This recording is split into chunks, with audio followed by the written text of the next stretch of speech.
Assalamualaikum warahmatullahi wabarakatuh. Jumpa lagi dalam Al-Hidayah.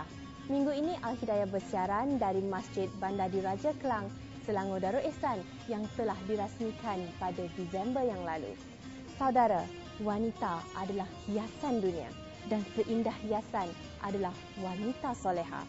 Untuk itu, kita ketahui pesan Rasulullah SAW kepada kaum wanita bersama yang berbahagia Ustaz Muhammad Fadil Ismail. أعوذ بالله من الشيطان الرجيم بسم الله الرحمن الرحيم الحمد لله الذي جمعنا وإياكم في هذا المكان المبارك الذي تتنزل عليه الرحمة والبركة فنسأل الله سبحانه وتعالى أن يجعلنا من أهل الرحمة ويجعلنا من أهل البركة ويجمعنا وإياكم في الفردوس الأعلى إن شاء الله أمين رب العالمين. Amma ba'd, Assalamualaikum warahmatullahi wabarakatuh. Kita bersyukur pada Allah Subhanahu Wa Taala kerana pada hari ini juga Allah Subhanahu Wa Taala takdirkan kita bertemu untuk sama-sama kita memperbahaskan tajuk kita, iaitu pesanan Rasulullah sallallahu alaihi wasallam kepada wanita. Yang mana perempuan yang dirahmati Allah Subhanahu Wa Taala, Nabi sallallahu alaihi wasallam dalam menyampaikan pesannya terlalu banyak pesanan Nabi. Sama ada kepada golongan muslimin ataupun golongan muslimat. Dan pesanan Nabi SAW adalah satu pesanan yang sudah pasti benar dan satu pesanan yang sudah pasti mendapat keberkatan daripada Allah SWT. Maka insya-Allah pada hari ini kepada puan-puan yang ada di sini dan juga penonton di rumah, kita nak lihat beberapa hadis Nabi SAW tentang pesanan dia kepada kita. Bagaimanakah sebagai seorang wanita, bagaimanakah sebagai seorang muslimat nak hidup di muka bumi Allah Subhanahu Wa Taala dan dalam nak menempuh segala ujian dan cabaran daripada Allah. Yang mana satu hari Nabi berpesan dalam riwayat yang diriwayatkan oleh Aisyah, an Aisyah radhiyallahu anha qalat, qala li Rasulullah sallallahu alaihi wasallam, ya Aisyah, alaiki bitaqwallahi azza wa jal warifq. Wahai Aisyah, hendaklah engkau bertakwa kepada Allah azza wa jal dan lemah lembut. Lam yakun fi syai'in qattun illa zanahu. Kerana lemah lembut itu sama sekali tidak berada pada sesuatu melainkan menghiasinya. Walam yunzi' min syai'in qat illa syanahu. Tidak terlepas daripada sesuatu melainkan ia memburukkannya. Jadi perempuan yang dirahmati Allah Subhanahu Wa Taala, bila kita tengok pada hadis ini, Nabi SAW pesan dua benda, dua perkara kepada orang-orang perempuan. Dan orang lelaki juga perlu ambil faedah daripada hadis ini juga. Yang pertama, Nabi SAW pesan kepada kita dan khususnya kepada kaum wanita.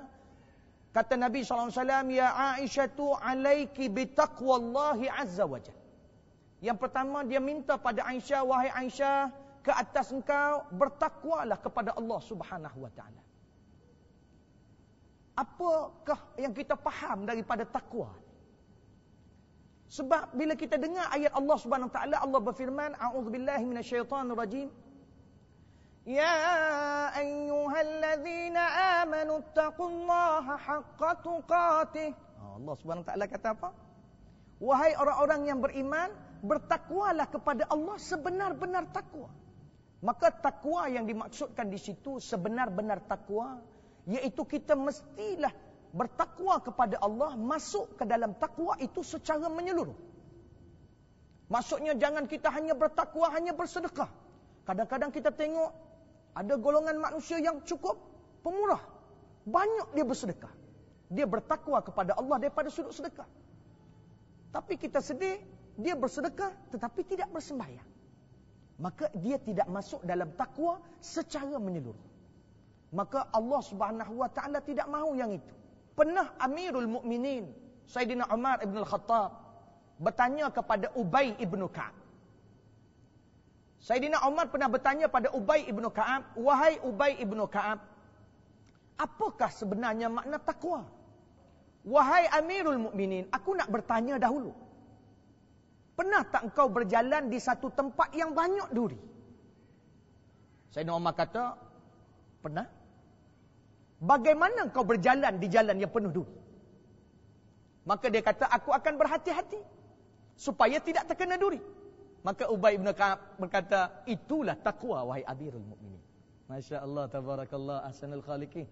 Kita tengok bagaimana kaedah yang diajar oleh Rasulullah sallallahu alaihi wasallam kepada para sahabat dalam menjawab.